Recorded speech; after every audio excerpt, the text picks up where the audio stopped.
The title is To Fear or Not to Fear. 1 John 4, verse 18. 1 John 4:18. There's no outline to this. It's just a bunch of Bible. 1 John 4:18. The Bible says there's no fear in love, but perfect love casteth out fear, because fear hath torment. He that feareth is not made perfect in love. Now that sounds like a lovely verse, doesn't it? And you'll hear people use this all the time. And if we divorce this verse from its context, you end up with anarchy. That makes you satanic. I'm going to show you something that has no fear. It's in Job. Job 41, verse 1. Canst thou draw out Leviathan with an hook, or his tongue with cords, which thou lettest down? You're going to go fishing for him? Verse 33. Upon earth there is not his like, who is made without fear. If you're running around without fear, that's satanic. That's not godly.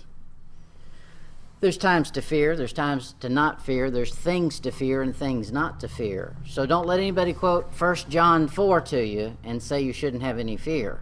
There's times you have fear. There's things you should fear, and there's things you shouldn't. We need to know what the difference is. So let's get this in context. 1 John 4, verse 16. And we know and believe the love that God hath to us. God is love. And he that dwelleth in love dwelleth in God, and God in him. Now, it did not say love is God, because that's what the world does. It said God is love. So whatever God is what love is. Not what we make up as love and claim that's God. There's a different mindset totally right there. Verse 17. Herein is our love made perfect. What? Herein where? In God, because he's love. Herein is our love made perfect, that we may have boldness in the day of judgment, because as he is, so are we in the world.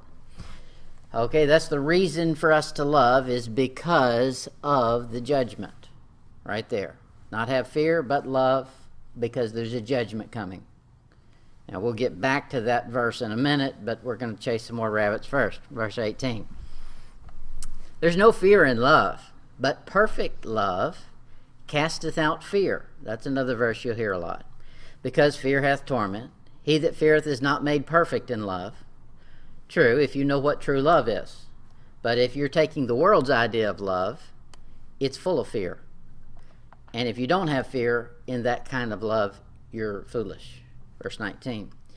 We love him because he first loved us. Okay, so let's see some verses on fear and all this stuff, what the Bible has to say about it.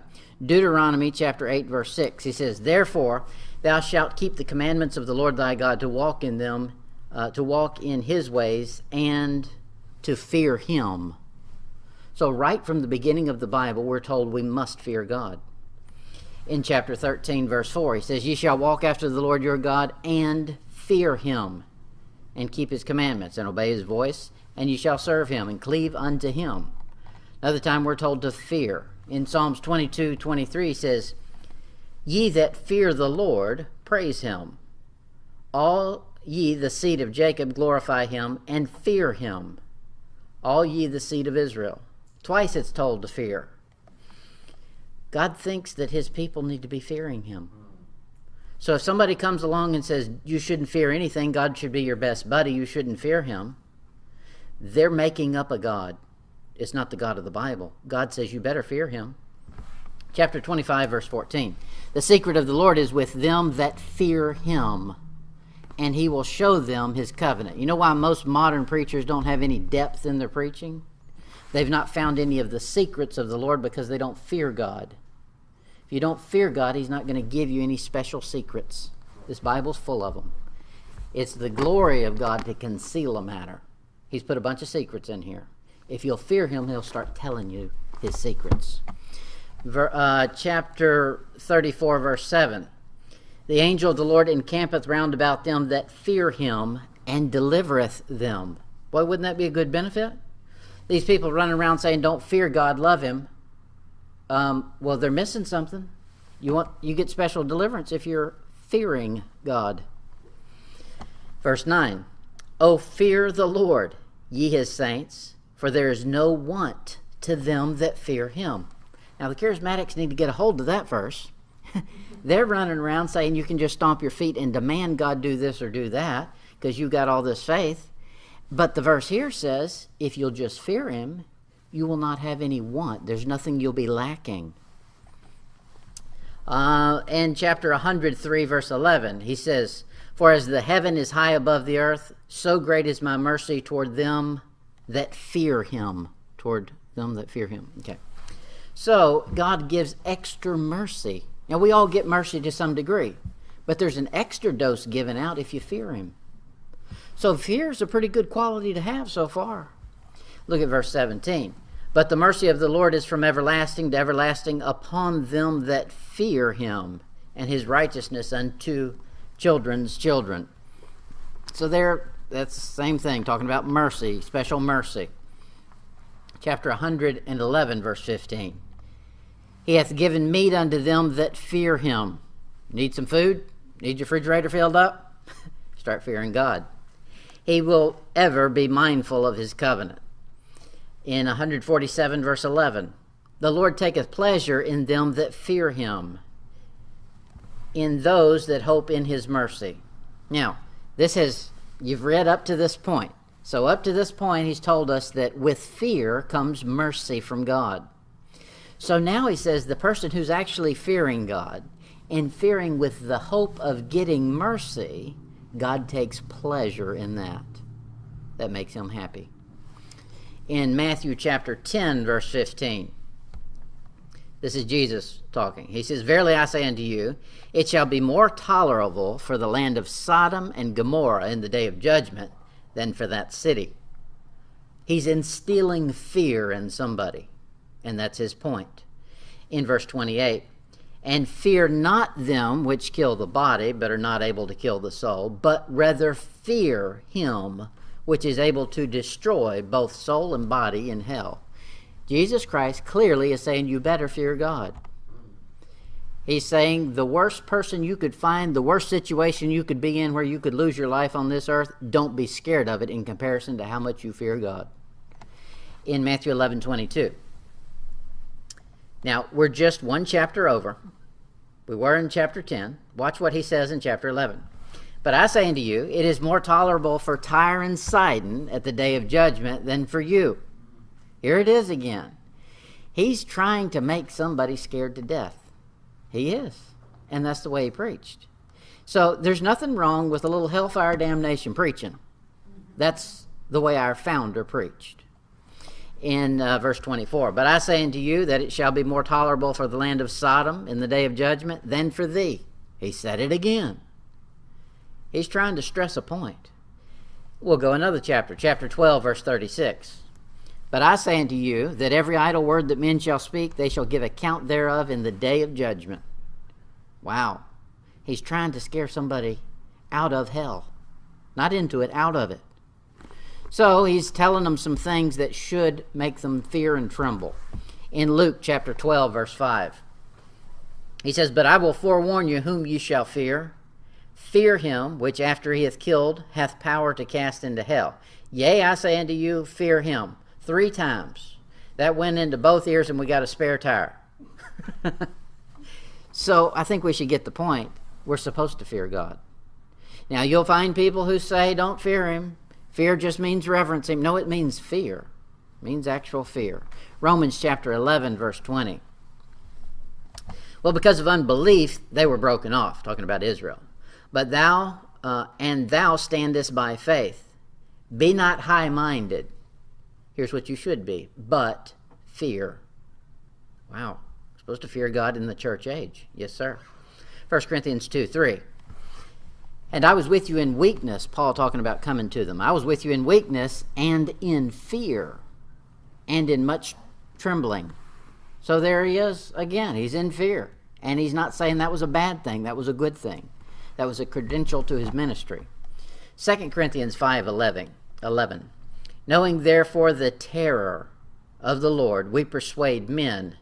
but are made manifest unto God, and I trust also are made manifest to your conscience. Here they're trembling. Now, he didn't use the word fear, but you don't tremble until you fear. When you fear, then you tremble. I mean, unless you're laughing real hard or something. Philippians 2, verse 12. Wherefore, my beloved, as you have always obeyed, not as in my presence only, but now much more in my absence, work out your own salvation with fear and trembling. Your salvation is connected with fear. I don't know. I'm sure somebody out there got saved without any message being preached on hell, and they were just overjoyed at the possibility of getting a big old mansion. I don't know. Maybe. But I don't know any of them. You got saved because you were afraid of going to hell. Amen. Fear is connected with salvation. So, salvation is your entrance to the Christian life, and everything in your Christian life is just a magnification of what you found at salvation. In 2 Timothy 1:7, he says, "For God hath not given us the spirit of fear." Wait a minute, we just got all these verses, you better fear. We don't have the spirit of fear, but of power and love and of a sound mind. Well, a sound mind fears God, just like Jesus said, more than man. So God should be feared supremely, and so much so, it appears that you don't fear anything on earth. Hebrews chapter 13, verse 6. So that we may boldly say, the Lord is my helper, and I will not fear what man shall do unto me. That's a repeat of a couple of Psalms. So there he's saying, don't fear man, fear God. It's clear. In 2 Peter 2:9, the Lord knoweth how to deliver the godly out of temptation, and to reserve the unjust unto the day of judgment to be punished. Now here's somebody who didn't fear, and they should have. The ungodly should have feared God, but they didn't. So they're going to get punished, and this one for eternity. In 2 Peter 2, verse 7, but the heavens and the earth, which are now, by the same word are kept in store, reserved unto fire against the day of judgment and perdition of ungodly men. What's perdition mean? Anybody know what that word means? Perdition.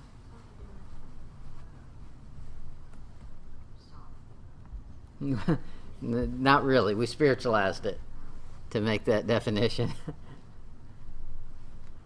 Okay, that's a good one for somebody to look up in one of these days. I'll tell you what it means.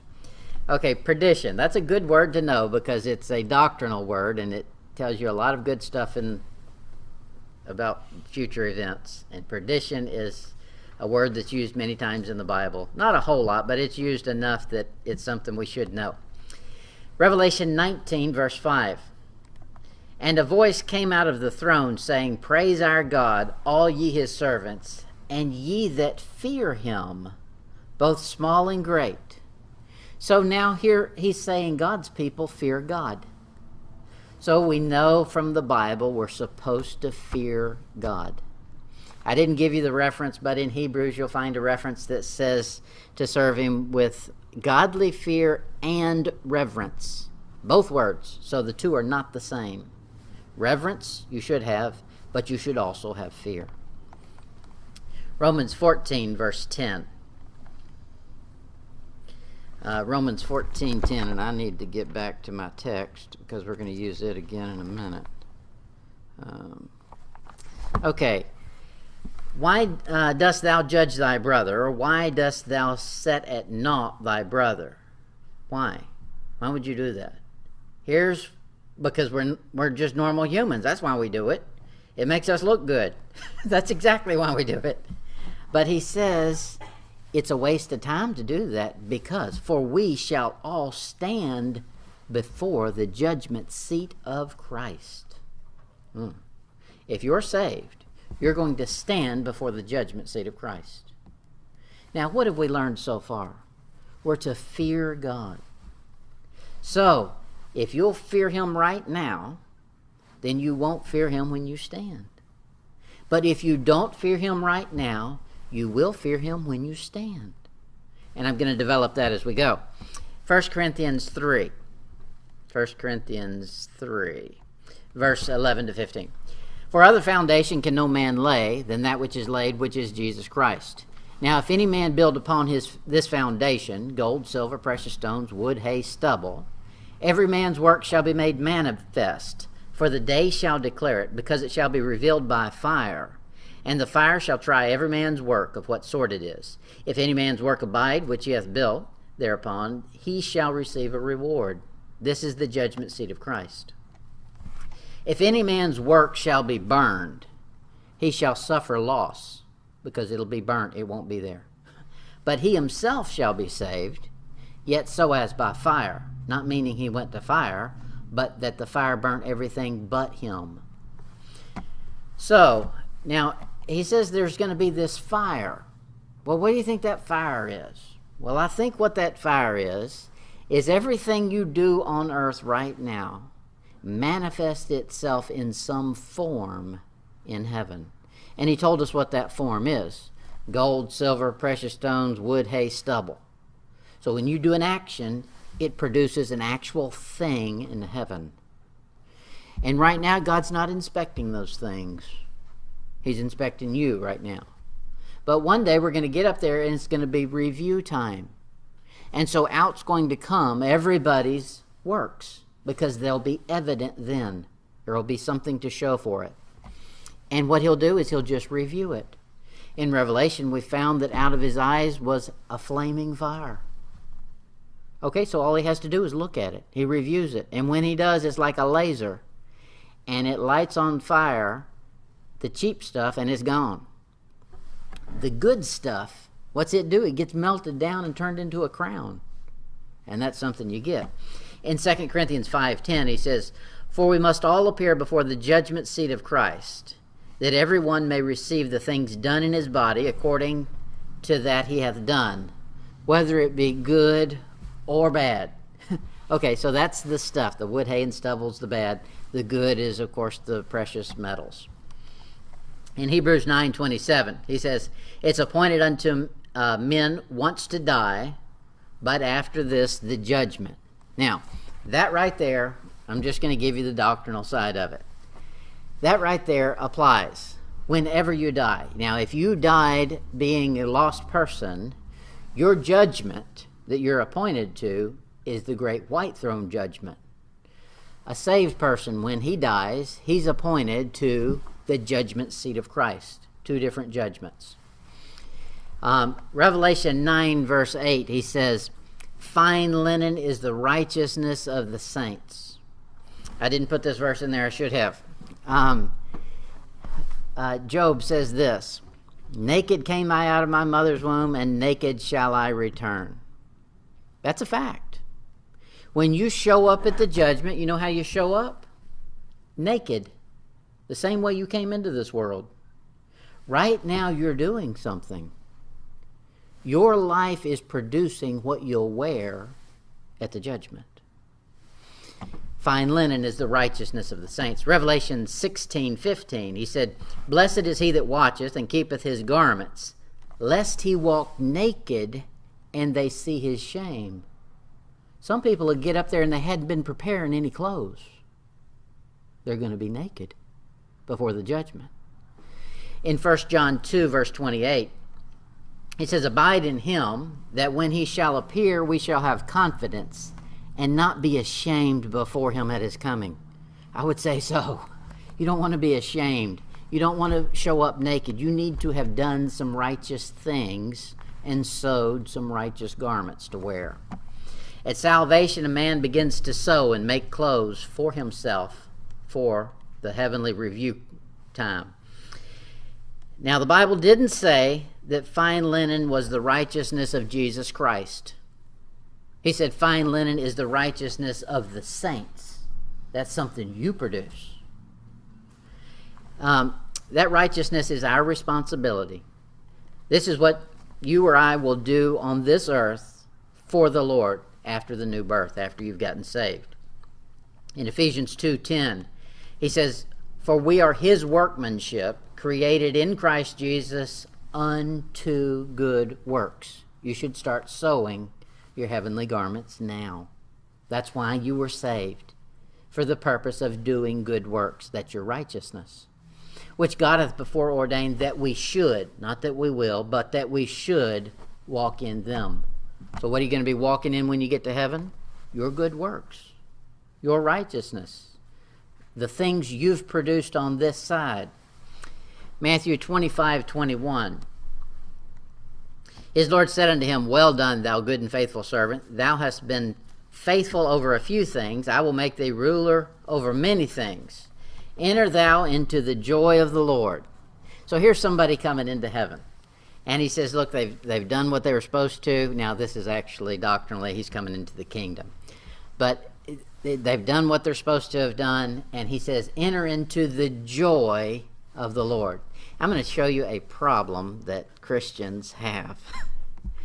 When a person gets saved, they have to be taught about eternal security. And then they have to be taught about holiness. Because what they'll do is they'll run away. If you don't tell them anything, they get saved, that's great.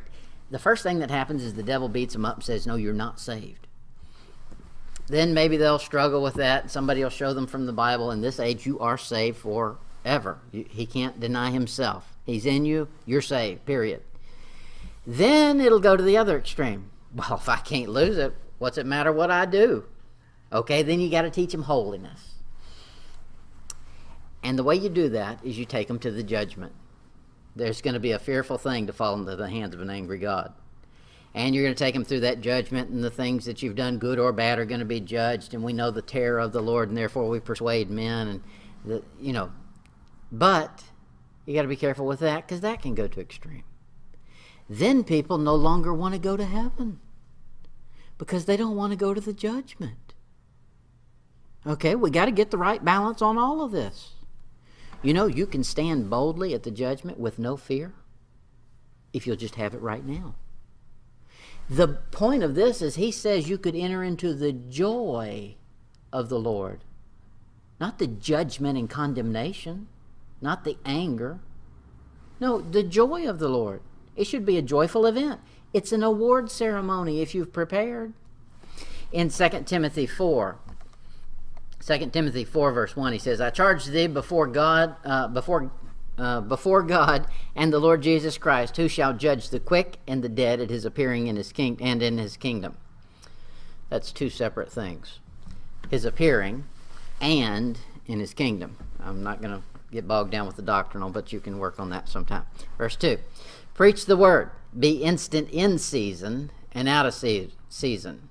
Reprove, rebuke, exhort with all long suffering and doctrine. For the time will come when they will not endure sound doctrine, but after their own lust shall they heap to themselves teachers, having itching ears. And they shall turn away their ears from the truth, and shall be turned unto fables. This is a Christian, and he's going to turn away unto fables. We see them do it all the time. They think that the church is the entertainment center. And they go in there and they hear a bunch of fables. Now they may hear a verse or two, but most of it's going to be fables. Verse 5, but watch thou in all things, endure afflictions, do the work of an evangelist, make full proof thy ministry. Now Paul talks about himself. For I am now ready to be offered, and the time of my departure is at hand. He's not flying out of, Mobile Airport. He's saying the time of his death, his departure is at hand. I have fought a good fight. I've finished my course. I've kept the faith. Is he scared to go stand before the judgment? He's the one who's told us all about the judgment. Now he's telling us his viewpoint on stepping over. Henceforth there is laid up for me a crown of righteousness, which the Lord, the righteous judge, shall give me at that day, and not to me only, but to all them also that love his appearing. So there he's saying, it's going to be a joyous occasion for me to step on over and get into the judgment, because it's going to be a reward ceremony. I've been working for that. My whole life has been aimed at that award ceremony. Now, the only way you can do that is to do what he said he did, fear and tremble on this side. So when you get there, it'll be joy and happiness. But the ones who have no fear of doing wrong, no fear of God, when they get there, will suddenly realize the fear they should have had, and it will be all super concentrated in one event when they could have spread it out over a lifetime. All right, back to our passage, 1 John 4. 1 John 4, verse 17. Herein is our love made perfect, that we may have boldness in the day of judgment. You can be bold in the day of judgment and not have fear in the day of judgment. Why? Verse 18, there's no fear in love. If you truly love God, and God is love, you don't love love, you love God. There's a difference. And everything God is love. You need to redefine what love is by God. With that will be fear of doing wrong. And that fear will be a pure fear that when you get to heaven, it will suddenly be pure love, enjoyment. You're there for an award ceremony.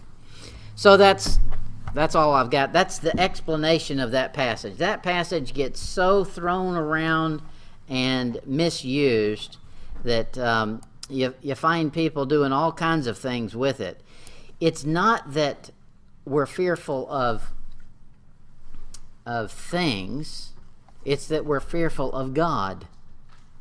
Things you can be afraid of. You can be afraid that, the roof's going to cave in, so you move and don't get smashed on the head with the roof. That's a smart fear, isn't it? Okay.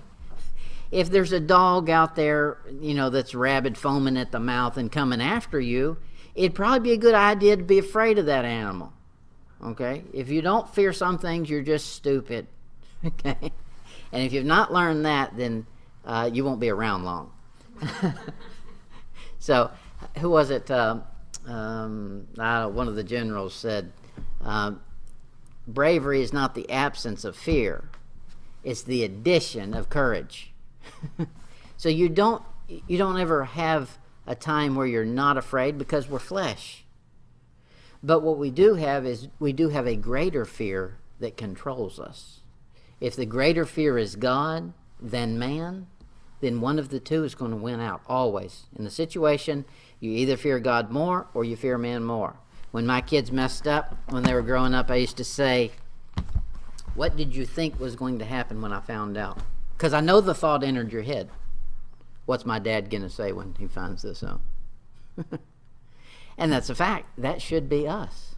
We should be thinking the whole time, ooh, what's going to happen when God discovers that? I better not get in that. I'm going to leave that one. And that's fear according to the Bible. We better cut it off there.